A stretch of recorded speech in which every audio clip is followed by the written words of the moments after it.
With the recent release of Top Gun Maverick starring one Thomas Cruise Map over the fourth, an age-old question has begun to rear its head again. Is Tom Cruise the last bastion of big Hollywood leading men movie stars? It's a healthy discussion for sure, and honestly, I can think of only a few others who come close to his level of superstardom, crossing genres with hit after hit after hit, with his movies banking just over 10 billion worldwide collectively. Let's be honest, when history looks back at the first decade of this man's career, they look back in awe of just how quick Cruise cemented his place and stayed consistent over the next 4 decades. That's right folks, my name is Kevin Halden, this is Nerdly Out Loud, and we're doing another ranked video of one man's career to date, and that man is L. Ron Hubbard worshipping 80s pin-up, 90s boyfriend, 2000s husband, and 2020s dad, Tom freaking Cruise. From the highs to the lows, and there's not many of them, we're going to chart and rank this varied career,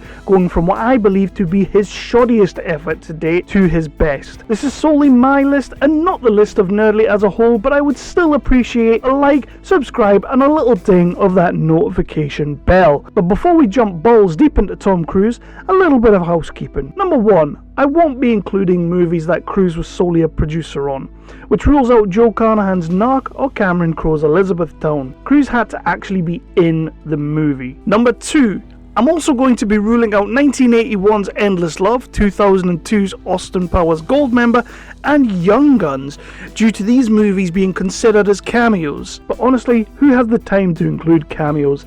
And I still don't actually believe the man was in Young Guns. I will be putting some things up on the screen for you so that we can see just how my list ranks against that of the people. We will be using Rotten Tomatoes. I know, I hate Rotten Tomatoes. I'm not a big fan of them, but I will be using them as a bit of a gauge as to what the general consensus is. With all that in mind, please do sit back, relax, grab yourself a beer or a coffee, whatever takes your fancy. We are doing another Nerdly ranked of the career of Tom Cruise. But let's get started.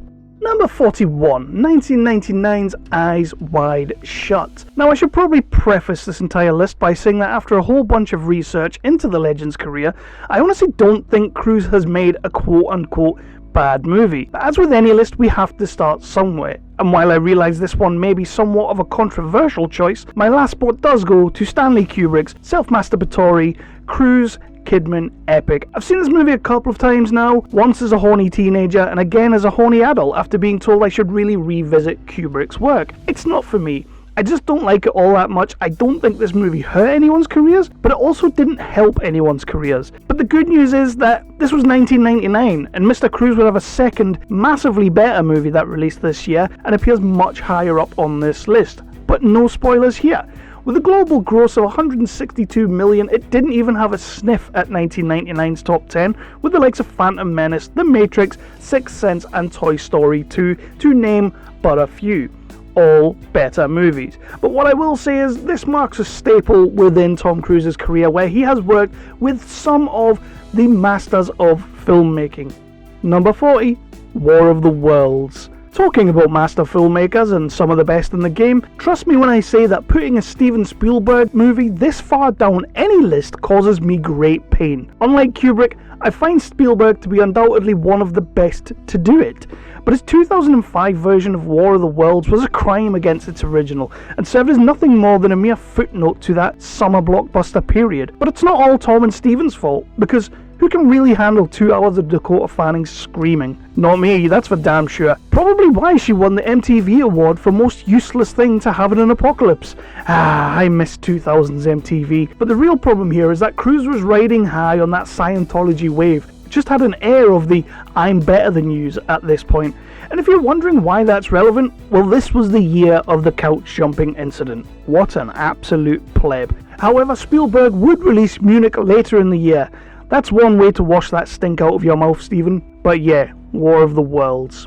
Number 39, 2017's The Mummy. Speaking of remaking originals, who remembers when Universal Pictures decided to reboot their Dark Universe, with projects like Dracula Untold, Wolfman, Bride of Frankenstein, Invisible Man, and Tom Cruise starring The Mummy. This universe was doomed from the start. Even though it had a ton of potential and a boatload of talent clamoring to be on board, The Mummy suffered numerous problems, like every director and his mother walking away from the flick, leaving one of the 6 credited writers to direct. And it wasn't even one of the tried and tested ones like Maguire. However, The Mummy isn't terrible in my opinion. It's pretty watchable, but stopping the movie dead in its track for a 20-minute exposition dump from Russell Crowe as Dr. Jekyll is Age of Ultron levels of hubris on the studio's part. While it is Crowe on form, it's somewhat unforgivable. Build your universe, but do it in a subtle way, please. Safe to say the Dark Universe was dead on arrival. Interesting nerdly note at this point, all 3 of the movies I've just spoken about dropped the same year as a Star Wars movie. I'm just saying. Number 38, 1982's Losing It.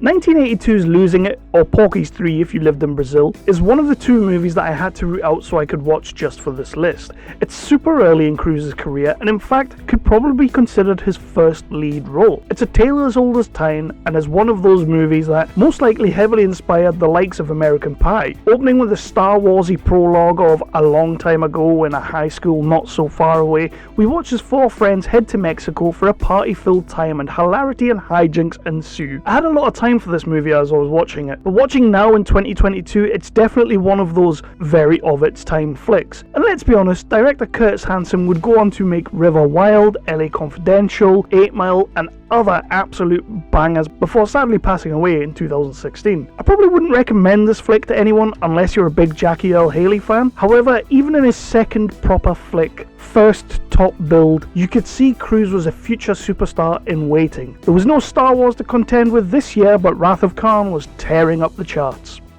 Number 37, 2017's American Made.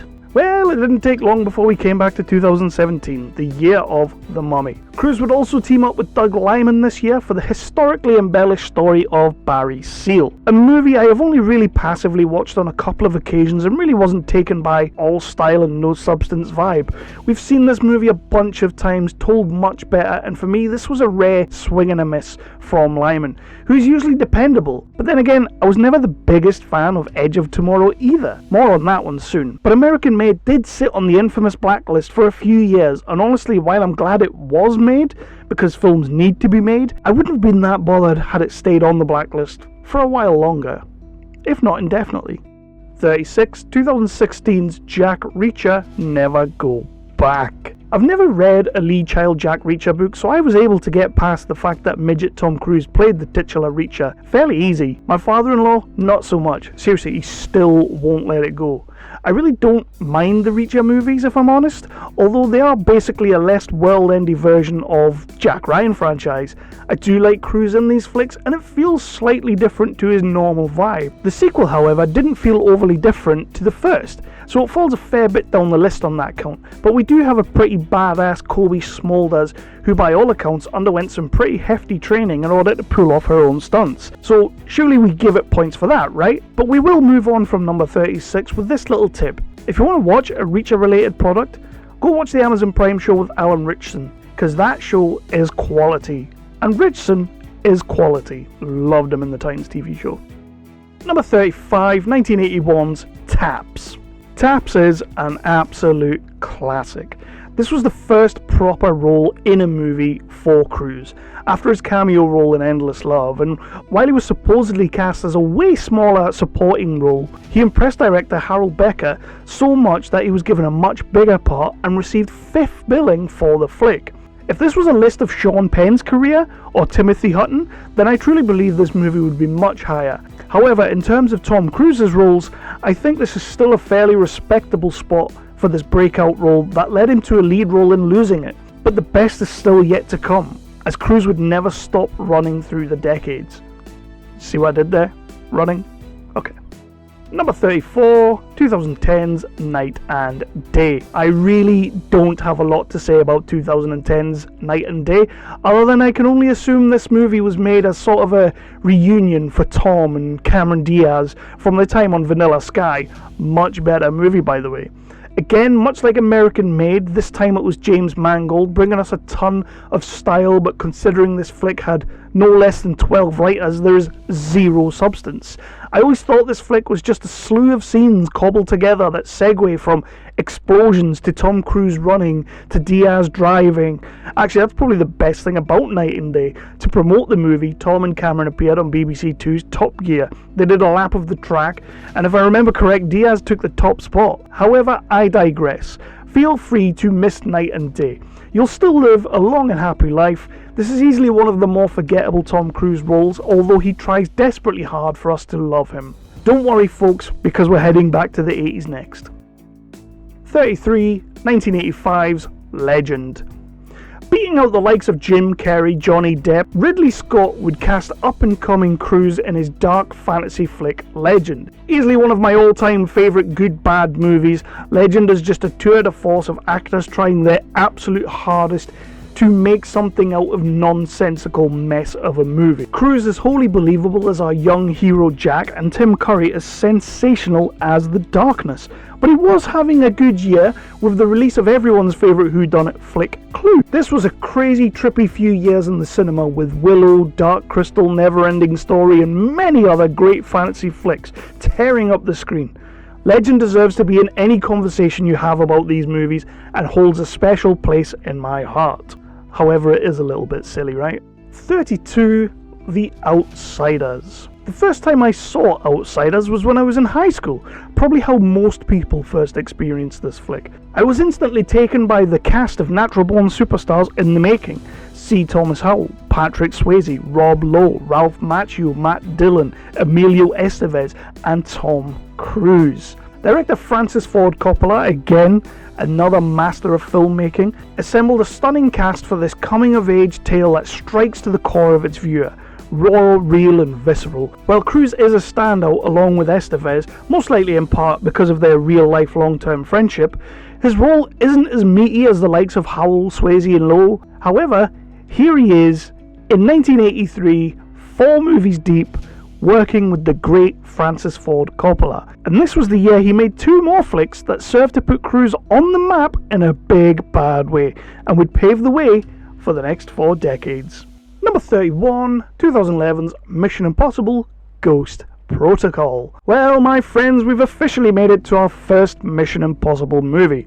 On a little nerdly note, I do believe this to be the first of the list to make the top 10 grossing of its year. Somebody Google that for me, check that's right. Phil, Google it, check it's right. I might have messed that one up. Yes, the big Tom Cruise franchise that is unwilling to die. In fact, we have another incoming for the tail end of 2022, and at least one more past that. The Mission Impossible franchise has been fairly career-defining for Cruise over the years, and we've got to witness as he's pushed and pushed his stunts to the limit. Not only does he do all of his own running, all of his own flying, but he likes to make sure he gets to do all of the big gnarly stunts too. Now, of the 6 Mission Impossible movies we will be seeing on this list, Ghost Protocol is my least favourite. Some may snigger at this, but I genuinely believe the second movie craps all over this one. Jeremy Renner joins the team in a role reportedly created as a passing of the baton, but we will see what happens there, as I'm doubtful Cruise will ever leave this franchise. Anyway, let's move on, because we've got 5 more of those flicks to talk about.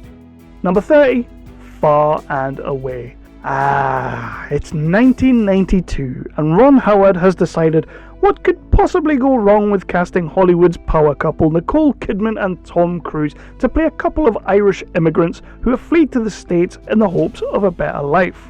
Well, if you ask any Ireland-born native, they will tell you that this movie is considered as one of the classic comedies of our time, in no small part due to the horrendous Irish accents that our 2 leads are butchering. Is it a terrible movie? No, not really. It's a decent story, but for me, the team of Cruise and Kidman has only ever worked in one of the 3 movies that they've done together. We've already had Kubrick's Eyes Wide Shut, so with some detective work, you may figure out which one I mean. The problem here too is that you would follow Far and Away with an absolute banger of a flick later that year. So let's move on. 29, Oblivion. 2013, what a year to be alive. While Hollywood gives us Top Gun 3D and Jurassic Park 3D re-releases, it would seem Hollywood also wants to end the world.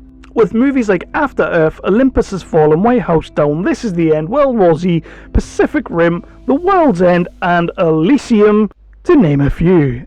and even Tom Cruise wanted to get in on the act, with the visually stunning snooze fest that is Oblivion. Now, in the interest of honesty on my part, I will tell you I've only ever seen this movie once, and I do feel like it's maybe worth another visit. But I just remember it being utterly boring and completely silly, and so what I'm going to do is I'm going to save us a minute on this list and move on to our number 28, which is 1989's Born on the 4th of July. Our second Cruise flick to scrape into the top 10 of its year, and this time he's working with the legend Oliver Stone, keeping up that trend, who won Best Director for this very movie. Cruise would be nominated for Best Actor, but he'd miss out to Daniel Day-Lewis for My Left Foot. Not only was this high recognition for an excellent performance, but you could also say Cruise was on his way to fully establishing himself as a top-billed, bankable leading man, with some dramatic acting chops. The only real reason this flick isn't doing better on this list is because Stone also made Platoon, which I find to be a much better movie. But honestly, Cruise takes you through the ringer in this Vietnam War flick that feels like his first truly real visceral role, and Born on the 4th of July would also see the first of 4 collaborations with his real-life cousin, William Mapother, from Lost fame. Remember Lost? We loved that show. 27, 2012's Jack Reacher. And we're back in 2012 for the first Jack Reacher movie, which had all the Lee child fanboys up in arms about an Oompa Loompa playing the titular Jack. Me, I was just pumped because Daniel Day-Lewis picked up another Oscar for Lincoln, Affleck's Argo won a whole bunch, and I had the chance to see The Phantom Menace in 3D. It was awesome. We got these cool little pod racer 3D glasses that were just amazing. So remember when I was talking about The Mummy, I mentioned Macquarie getting a bum deal. Well, he was in the chair for Jack Reacher 1, and honestly, it's not a terrible movie. It's not Jack Ryan, but it really showed a darker, more subtle approach to Cruise being a hero of a movie. It would also be the first of many projects Cruise and Macquarie would work together on in some capacity. Oh, and how about this nerdly trivia nugget? On the trailer for the flick, there was a large mine explosion that doesn't appear in the eventual film. Some dude in New Zealand was successful in getting a refund after complaining about false advertising. I mean, I feel like doing that after most Marvel movies post-Endgame, to be fair. 26, All the Right Moves. Another of our early 80s up-and-comer Tom Cruise flicks. In fact, 1983 would be the year that saw most teenage girls putting his posters on the wall. Probably some dudes too. Have you truly made it in the industry as a heartthrob if you haven't done a high school based American football flick? Co-star Leah Thompson went on record as saying that she had 2 nude scenes in the flick, but one was replaced to have Cruise go full nude, something he demanded of the producers upon finding Thompson feel uncomfortable. Now that's a total freaking gentleman right there. This wasn't the first and this wasn't the last time Cruise would go out of his way for a female co-star. The man is just an absolute gent. And that's why we love him. We will be back in 83 shortly for the flick that contains possibly his most mimicked movie scene of all time. But first, it's another Mission Impossible movie. Get used to that. 25. Mission Impossible Rogue Nation. Ah yes. 2015. And yet another year with Star Wars sitting at number 1 as the top grossing movie. However, we did have 5 movies that year that each broke 1 billion. DiCaprio scooped up his Oscar for The Revenant, should have got it for other movies, and Cruise was tearing it up with Christopher McQuarrie on Mission Impossible Rogue Nation. Renner is back for this one, but does not appear in Fallout, which means that technically he still has 1 Mission Impossible movie on his contract, so could he be taking the baton? We don't know, we just don't know. The villain role was bagged by underrated British actor Sean Harris, who's truly sensational in everything he does. This outing in the franchise will most likely be remembered for the water chamber safe stunt that Cruise trained himself to hold his breath for 6 minutes, proving once again that the dude is just superhuman. Anyway, that's only 2 Mission Impossible movies down, so let's crack on to number 24. 24, 1983's Risky Business. Probably the most parodied, imitated, or as the cool kids say, memed, of all Tom Cruise performances. Well, that one scene really, you all know the one, the shirt, the glasses, the slide, the music, it's awesome, we love it. Return of the Jedi sits top of the box office, Terms of Endearment sweeps the Oscars, and Nicole Kidman makes her big screen debut in Bush Christmas. Do not laugh, get your head out of the gutter. Bush Christmas, it's an Australian thing, it's not what you're thinking. I would easily consider this to be one of the man's first proper leading roles, in a year that would see him really putting himself on the map. 83 saw Cruise in Risky Business, The Outsiders, and All the Right Moves, and while none of them would be considered a huge box office draw like he would become known for, all three are bona fide cult classics. And in this movie, we're even treated to in early stages of his career Joey Pants as Guido. Can we all take a moment to appreciate the brilliance of Joey Pants, please, before we move on? Number 23, Edge of Tomorrow, or Live, Die, Repeat. I believe that was one of the names elsewhere. I'm not going to call it that. I struggled with the placement of Edge of Tomorrow because I'm not a huge fan of the premise. It's nothing really new or original, if we're to be honest, but I do love me some Doug Liman, and this flick reeks of his directorial flair. We're dealing with a great cast and a nerdly sidebar. Bentley Kalu of Tom Payton's Pandorica, Blacksite and Stairs fame is mixing it up with Cruise here. You all know if I have a chance to mention a Tom Payton movie, I am going to mention it. For me though, this movie is fairly bland and basic. It is visually stunning, but it just didn't get my juices flowing the way that I hoped it would. The concept was there, it just wasn't executed very well. However, Emily Blunt tearing it up on screen is always going to get my money. But you know what? Don't worry, because we're bound to get sequel after sequel of this one. 22, 1986's The Colour of Money. It's 1986 and our favourite acting Tom was looking to follow up a fairly lacklustre 85, where all we really got was number 33 on this list, the only list that matters, Legend. And oh boy did he follow it up with not one but two superb performances, one of which we'll be getting to shortly, but first up at number 22 we have Colour of Money. A sequel to Paul Newman's 1961 The Hustler, Colour of Money would see the aging Hollywood leading man take the young up-and-comer under his wing, while under the watchful eye of one Martin Scorsese. Again, carrying on the tradition of awesome directors. The movie had critical and cult success written all over it, with Newman making amends for losing out to Best Actor Oscar for The Hustler with a big win here. I myself have always been a fan of the lower key sports movies, likes of Pool Hall Junkies and Sam Gittins' star Break, so Colour of Money ticks a good chunk of my boxes. This is one of those classics that, if you have not seen, I would advise that you absolutely do, and our man is on top form here, so you're in for a good night's entertainment. But let's move on. Number 21, 2012's Rock of Ages. So, I believe that every list is allowed one guilty pleasure movie that scores way higher than it ever should. For me, that movie will be The Rock of Ages. I'll admit that to this day, I don't understand why Cruise would choose to do a musical from a director of Adam Sandler's bedtime stories. However, his 4-month commitment to perfecting his vocal abilities and his commitment to just living in the character is astounding.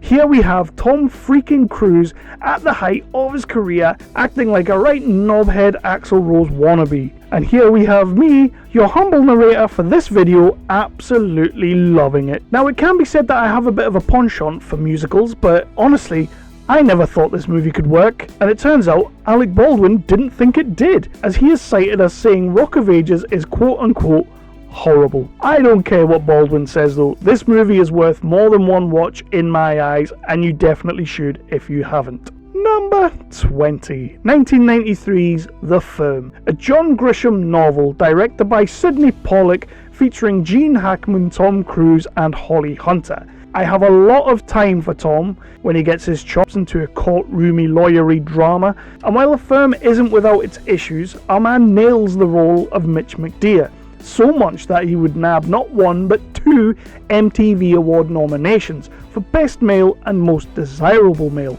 Sadly, he would lose out to Tom Hanks for Philadelphia and William Baldwin for Sliver respectively. William Baldwin though, ouch. Meanwhile, Holly Hunter picked up a nominee for Best Supporting Actress at the Oscars for her 6 minutes of screen time. Not a bad day's work. The Firm is one of those movies I feel as time has gone on, it gets overlooked in the pantheon of this man's illustrious career.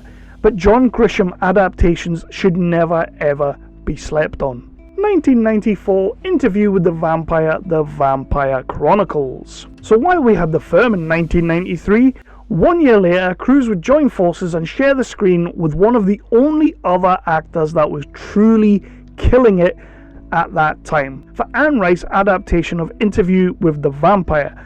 Director Neil Jordan, coming off the back of The Crying Game, managed to talk Tom Cruise, Brad Pitt, Antonio Banderas, Christian Slater and a young Kristen Dunst into the vampire flick. But it would pay off big time for Tom when he picked up a few more MTV Gong nominees, which was becoming a bit of a thing.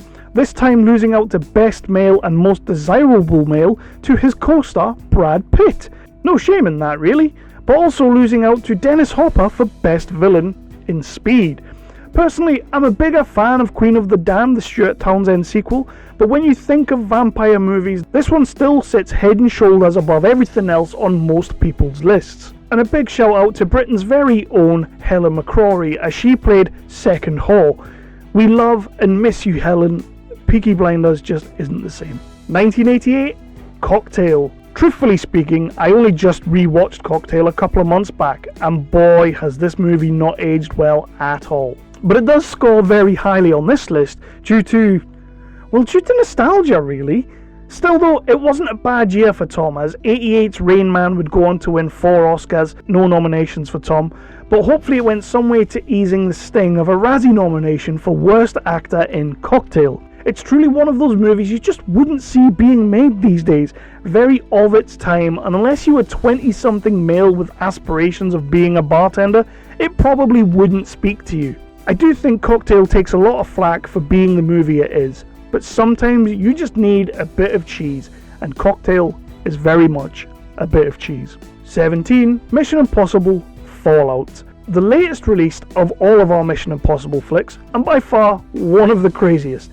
At this point, Cruise is demanding to do most of, if not all of his own stunts, even breaking his ankle on a rooftop scene in London, in what Tom would claim was the easiest stunt of the movie. Interesting side note, the scene in the movie where he actually broke his ankle and then keeps running, that is the take they used when he actually broke his ankle, because for some reason, dumbass just got back up and kept running. For this reason, you can't deny he's one of the last remaining true actual action stars. Tom's third collaboration with longtime friend and frequent writing guru Christopher McQuarrie, this time in the director's chair. I mean, including Maverick, I believe he's written a further 4 Tom Cruise movies for him, so that's pretty cool. Going up against villain Sean Harris and knocking heads with Henry Cavill, complete with the tash that destroyed Justice League. I mean, that's not the only thing that destroyed Justice League, but it didn't help.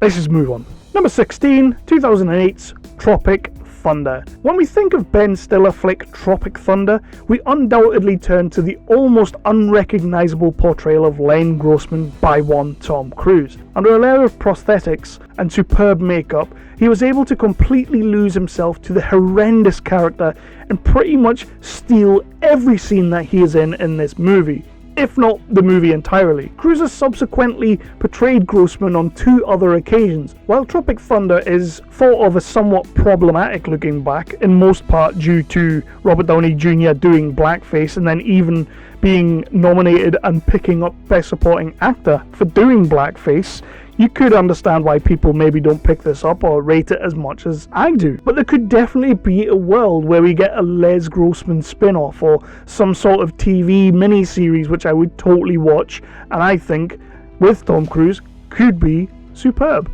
Now, I do think my number 15 may be considered too high up the list for a lot of people out there, but honestly, I loved Mission Impossible 2. I loved it on its release, and I've loved it the few times I've watched it ever since. So it's 4 years after the first flick, Brian De Palma is gone, and we now have Hard Target, Broken Arrow and Face Off director John Woo. Seriously, I love me some John Woo. He's bringing his own high-octane bonkers action to the franchise, and some might say set a little bit more of a tone for the movies to come along, all the while being the highest grossing movie of 2000. I mean, I don't know how big that is, but I freaking love Mission Impossible 2. Some of the franchise's other entries place a little bit higher. This one is potentially the most fun, and let's be honest, Limp Bizkit's Take a Look Around was a bloody banger. Just a shame that Thandie Newton would pick up a Razzie nom for the Worst Supporting Actress. By this time, Tom has cemented himself as a huge box office star and would have to lie to the insurance people about doing his own stunts. And not to mention, 2000 was the year he would pick up Oscar nom because he does get nominated sometimes. Number 3 for a flick we will be talking about soon. 14, 2008, Valkyrie. 2008 would not only see a scene-stealing performance in Tropic Thunder, but Tom would also team up with director Bryan Singer and a whole host of top-tier Brit actors for Valkyrie, about a group of officers planning a coup against Hitler in the dying days of the war. While Tom is usually known for his action and sometimes comedies, he's had a couple of the more serious dramatic roles, and Valkyrie seems to have marked the last time of his more serious turns at the time of me recording. However, Valkyrie is a wonderful, taut and tense thriller of a movie, with some quality actors, and while Tom has picked up a few Oscar noms for his acting, I believe this one was one of the clearest snubs of his career to date. Interesting side note, German officials really didn't want Cruise filming this flick in Germany due to his vocal connections to Scientology, and Germans basically considering Scientology to be a dangerous cult. I mean, when have the Germans ever been wrong? Am I right? Number 13, 2003's The Last Samurai. It's been a minute since watching this flick, but let it never be said, the man doesn't commit to his art. The story of an American military advisor sent in to help destroy the samurai, and he's turned onto their side by their cultures and their ways. Cruise took 2 years for prep on this movie, learning Japanese and the art of the samurai swordplay. Sadly, this film always feels overlooked to me, and as it came in the middle of a string of high-profile big summer blockbuster movies, I don't know, maybe that's why I've always gravitated towards it. Add to this, we get an incredible Ken Watanabe performance in his first English-speaking role that landed him a Best Supporting Actor nom. While sadly, years later, in 2017, Cruise would pick up Most Out-of-Place White Person at the All Deaf Movie Awards, which is apparently a thing that exists. I don't know what it is, but it's out there, and it's a thing, and he got an award for the most out-of-place white person. Okay, let's just move on. 12 is Minority Report. In 2002, Cruise would hook up for the first of his 2 Spielberg movies, check 40th place for the second one. I love Minority Report and hate how overlooked it is. The premise was just a little bit too far ahead of itself, but when it comes to sci-fi, not many do it better than Spielberg. Spielberg went as far as hiring 4 or 5 of the top scientists in their field to help create what 2054 could actually look like. The movie was based on a Philip K. Dick story, originally intended as a sequel to Arnie's Total Recall, with Arnie reprising Quaid, but Carol Co. Pictures had just went bust and Miramax decided to recondition it to a standalone movie, before Cruise and Spielberg jump in and make it through Amblin and DreamWorks. See that, people? Now you can't say you don't learn anything on Nerdly's ranking videos. Time has been a lot kinder to Minority Report, as critics nowadays consider it to be one of the better sci-fis of the 2000s, and has subsequently spawned a TV show that I most likely won't ever watch, as it's probably being cancelled because everything good gets cancelled way too early. But again, big fan of Minority Report. Colin Farrell's great in the movie too, so let's just move on. Number 11, 2007's Lions for Lambs. Lions for Lambs, I would go so far to say, is one of my favourite political dramas to date. A superb talky talk movie where Tom Cruise gets to show he can hang with the best in the business, alongside Meryl Streep, Robert Redford and an up-and-coming Andrew Garfield. Reportedly, Cruise was only eager to board the flick when he realised Redford was going to direct. And let's be honest, who wouldn't? But he was worried about how the movie would be perceived. The movie was sadly looked over in many ways upon release, but you could maybe attribute that to the political nature and the topic of the Afghan war. Although met mostly with negative reviews due to its slow meandering pace that never really comes to any real conclusion, and you as a viewer are left to make your own decisions, that's what the critics would say. I don't agree. However, I love me some dialogue that is performed by actors with the biggest, meatiest chops, and this flick fits that bill. Well, ladies and gents, film fans of all ages, we are now entering our Nerdly Out Loud top 10 of the career of Tom Cruise, ranked, in my humble opinion, worst to best. Have your favourites already been called, or are you still wondering where your top Tom Cruise flick has landed? Let's find out with number 10.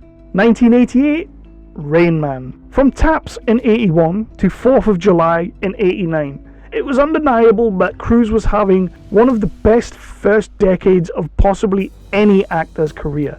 While not every flick may not have gained critical success, they still made sure women loved him and men wanted to be him. No movie in that first 10 years would stretch him like Rain Man. Starring opposite the legend that is Dustin Hoffman, turning in an Oscar-winning performance while Cruise didn't get a look in at the awards, Rain Man showed us that this kid was not just a pretty face. Honestly speaking though, while Hoffman gets to do all of the showing off and the acty stuff, I believe Tom's performance here to be up there with the best of them. The relationship he portrayed with his autistic brother he never knew and is trying to break through and get to know is very subtle, somewhat subdued, easily relatable, realistic and superb. An interesting side note, this would mark the debut of one Hans Zimmer scoring a Hollywood production.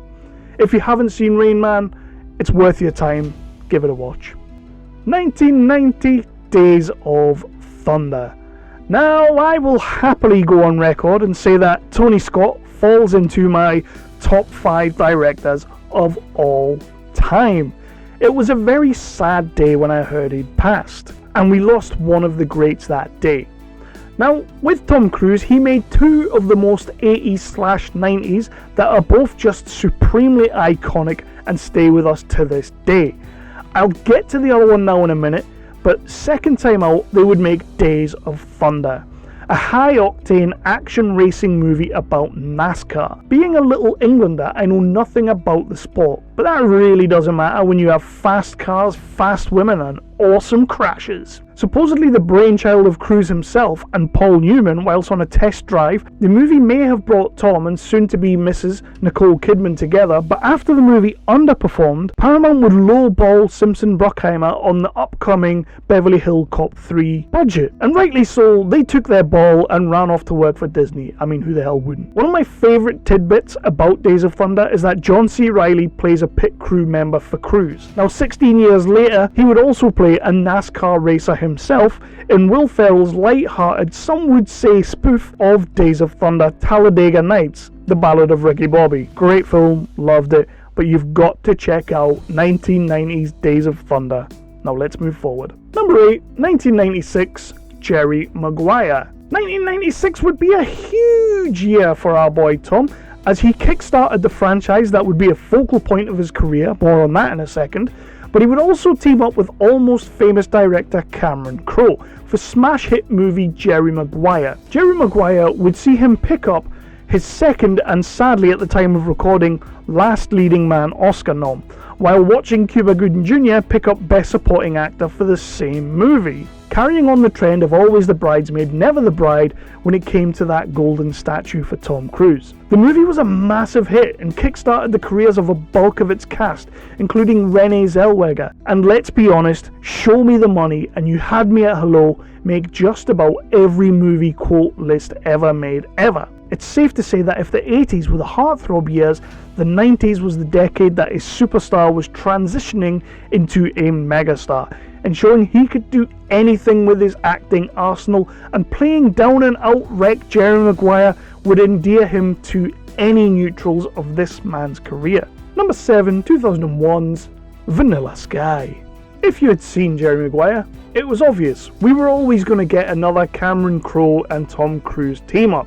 They would team up again in 2001 for Vanilla Sky, a remake of sorts of Penelope Cruz flick Open Your Eyes. She's in this as well. This was again another opportunity to show off his acting chops in a somewhat serious drama with a psychological edge to it, going toe-to-toe with Kurt Russell and doing most of his scenes behind a mask, so we couldn't always see that pretty face of his. I love how raw and vulnerable Cruise is as David Ames in this flick, really cementing and humanizing himself as an actor to the folks watching. However, it is my personal opinion that there was literally no chemistry between himself and Penelope Cruz. From that opening shot of Ames running down Times Square, a mere 30 seconds of film time that reportedly cost a whopping $1 million, right through to its bittersweet ending, Vanilla Sky is just a wonderful movie all round, with the man himself even stating that this is his favourite movie that he has done.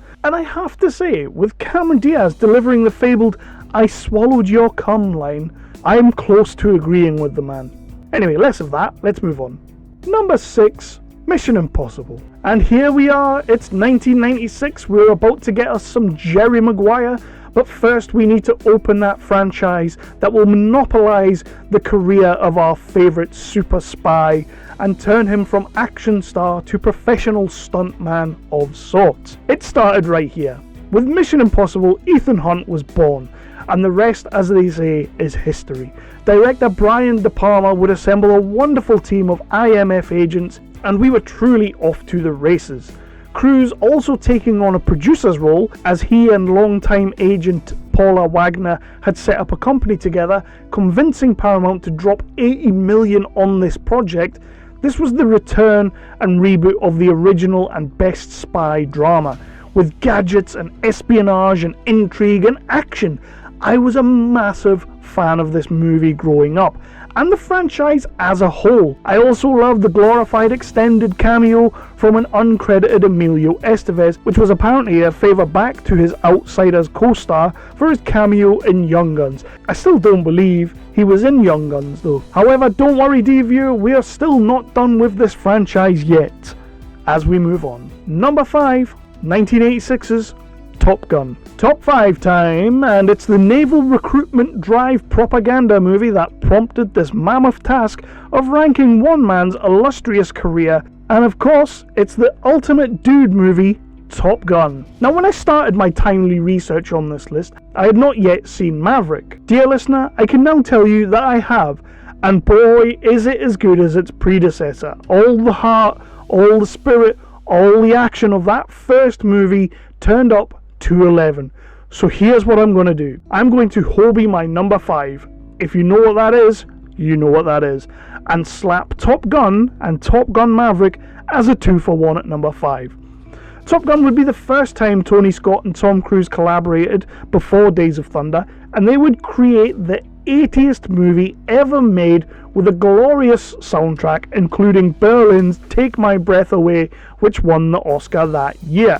Sadly, nothing for Tom. With a smorgasbord of manly men actors, meaning the movie became an instant cult classic and also made beach volleyball amongst young men 100 times popular than it ever was, and 200 times more homoerotic than it was.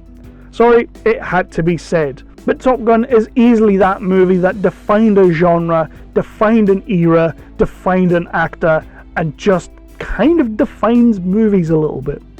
It's perfect. I love Top Gun. Number 4, 2004's Collateral. 2004.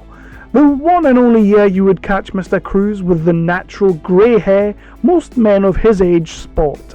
In a rare showing for our leading man, he would turn his hand at playing the heel as Hitman Vincent.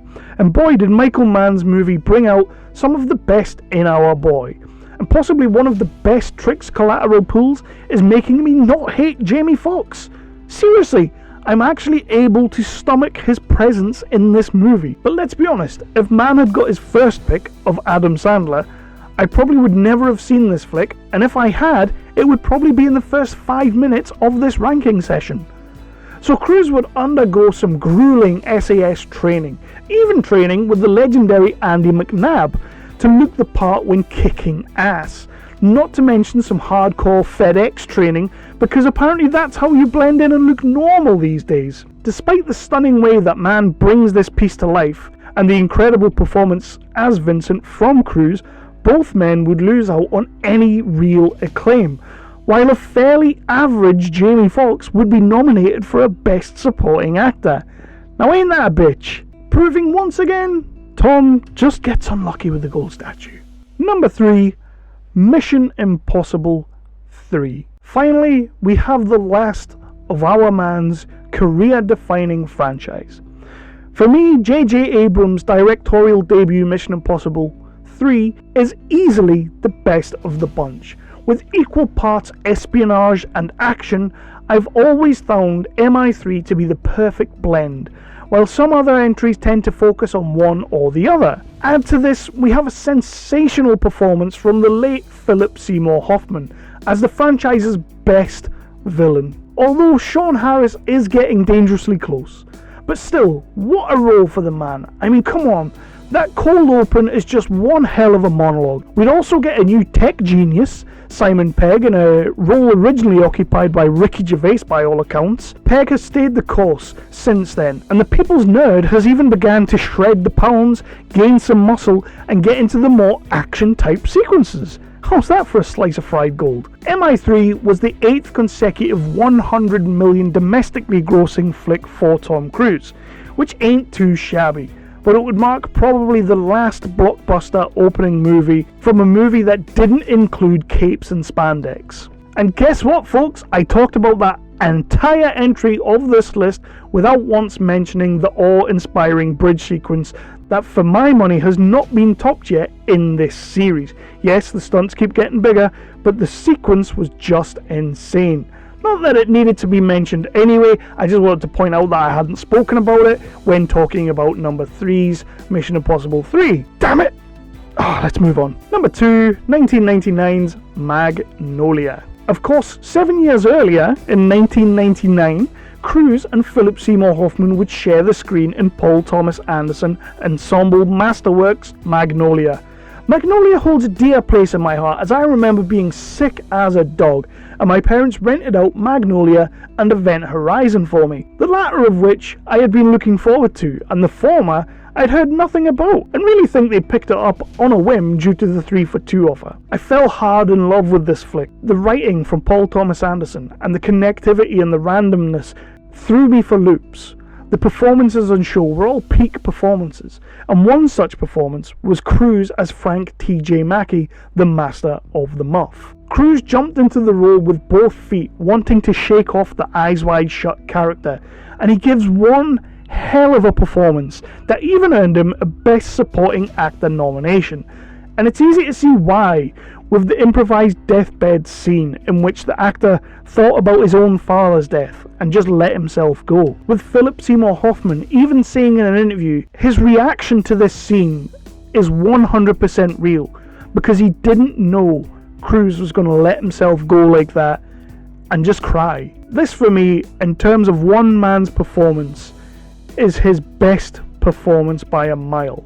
And when he mic drops the reporter with the "I'm quietly judging you," now that's a line delivered to perfection. The mic is dropped and we move on. So that's us finally at our number 1 Tom Cruise flick, ranked from worst to best in my humble opinion, of course. But this is just my opinion, and I would like to hear from you guys what you think. Where do you rank some of these movies? Do you rank some of these movies higher? Do you rank some of them lower? Let me know in the comments if you think I've got it dead wrong. Let me know in the comments if you think I've got it, some of them right. That's where the discussion continues. Please do hit me up there. But first of all, before you do all of that, let's get to our number 1 Tom Cruise movie, rated by me, Kevin Halden of Nerdly Out Loud. You wanted the truth, you can't handle the truth. That's right, number 1 is 1992's A Few Good Men. Here we are at our number 1, and this was a no-brainer for me.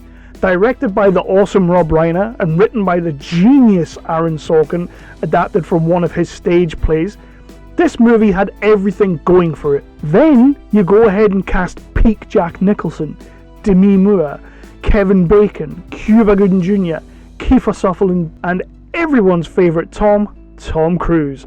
A Few Good Men was a runaway courtroom hit that would garner 4 Oscar nominations, including Best Supporting Actor for Jack Nick. However, he would lose out to Gene Hackman for Unforgiven that year. Ironically, Hackman was the first choice for Jack Nick's role, but he passed on that for Unforgiven. I personally think this movie is damn near perfect and hits on every single level. Cruise himself at this point was really moving away from the more schmaltzy stuff of the 80s and starting to get his teeth into the more acty roles, firmly cementing himself as the box office superstar draw we would all come to know and love, proven by the fact that this would begin a run of 5 consecutive projects to break 100 million at the box office. And while I'm on that, although he had already been scoring success after success, I really believe it was A Few Good Men that made people see what Cruise was all about and what he could bring to the table, and even against a tour de force like Jack Nicholson. And that's why, The second I thought about ranking this man's career, I knew A Few Good Men was going to be my number one. Did my research, went through the movies, rewatched what I had to rewatch, and this one still sits number one on my list. Not necessarily his greatest performance, but definitely his best movie in my opinion. And there we have it, one man's 41 movie career, well 42 if you include Maverick, and he shows no sign of stopping with 2 more entries to the Mission Impossible franchise, Edge of Tomorrow sequel, or Live, Die, Repeat, and Repeat, I think it's getting called, and some SpaceX movie planned. Let's just say everyone's favourite Tom Cruise is going to be with us a little bit longer. And let's see how he keeps defying the age process and just keeps getting into those stunts and those action moves. And I'm going to leave you with that, but please do, again, like I've already said, if you disagree with anything or if you agree with anything, hit me in the comments down below. Let me know where you rate some of these movies. What would be your number one Tom Cruise movie based on the list that I have just given you? And please do all those wonderful, amazing things if you've stuck right through to the end of this. And like and subscribe to the channel, ding the bell, and turn all of your notifications on. I'll be back in the next video with some more interviews, reviews, maybe another ranked. This one did take a little while to put together. But again, many thanks for watching. But for now, Tom Cruise, your career has been ranked. And for me, it's goodbye.